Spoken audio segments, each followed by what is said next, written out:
Deep in the heart of a beautiful, sun-drenched valley lived a little field mouse named Abby. Her home was a cozy, warm burrow tucked safely beneath the roots of an ancient oak tree. Abby's days were simple and beautifully unhurried. She woke up with the morning sun, drank sweet dew from the clover leaves, and spent her afternoons gathering coarse barley, wild seeds, and the occasional sweet blackberry. It wasn't an exciting life, but it was a life of absolute peace.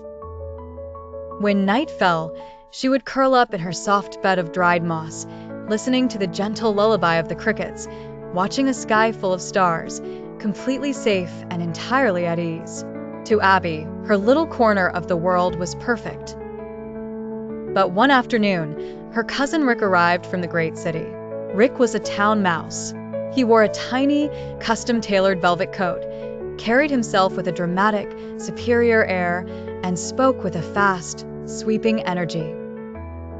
Abby was thrilled to host her sophisticated relative. She arranged her very best gathered seeds, wild berries, and fresh spring water on a clean, flat leaf for him for lunch. Rick looked down at the humble plate, poked a piece of barley with his claw, and sighed with pity. He looked at Abby and said, "My dear, sweet cousin, this isn't living. This is merely waiting around in the dirt. You are eating dry seeds in a dark hole. Come with me to the city. Let me show you what real life looks like. Once you see the towering heights, the bright lights, and taste the endless feasts of the town, you will never want to look at a blade of grass again." Abby, swept up in his grand words and feeling a sudden, quiet wave of jealousy, agreed to go.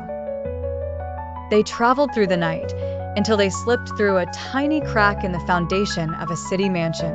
When Abby stepped into the grand dining hall, her eyes went wide with wonder. It was like stepping into a fairy tale.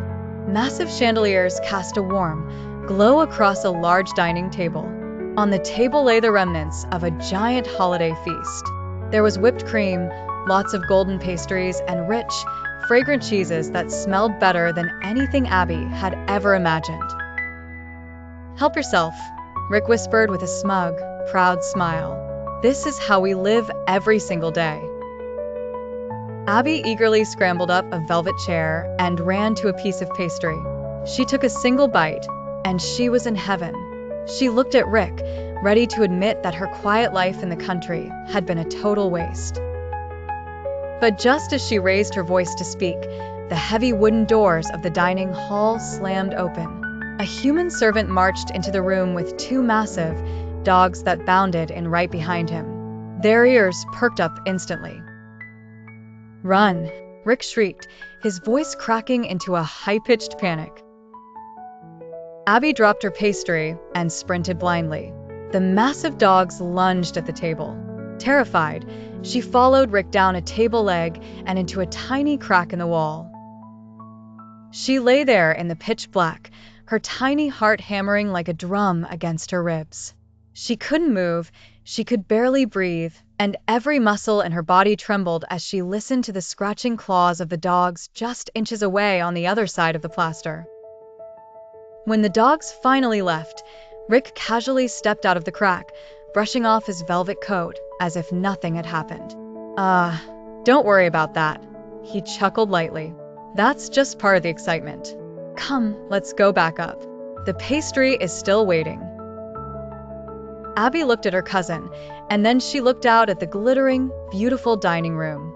The bright lights no longer looked magical, they looked glaring and harsh. The sweet smell of the food no longer made her mouth water, it made her stomach turn with anxiety. She stepped out of the crack, but instead of heading toward the table, she turned directly toward the exit. "No thank you, cousin," Abby said, her voice steady, calm, and wise. "You may keep your grand mansion and your velvet coat. I am going back to my quiet burrow under the oak tree, because I would much rather eat a dry crust of barley in peace and safety than feast upon the finest luxuries in the world while living in constant fear." For the young ears listening, moral of the story is that the flashiest things aren't always the best things. Being happy with who you are and enjoying the simple, safe moments with the people you love is worth far more than trying to show off or chase what others have. And for the adults, let this be a gentle ego check. We often sacrifice way too much to maintain a lifestyle of abundance that actually drains our souls. We tolerate constant stress just to keep up appearances. True wealth is never found in the abundance of possessions. It is found in the abundance of peace. If you enjoyed this timeless story, subscribe to Echo Sprout, where every story plants a seed of wisdom.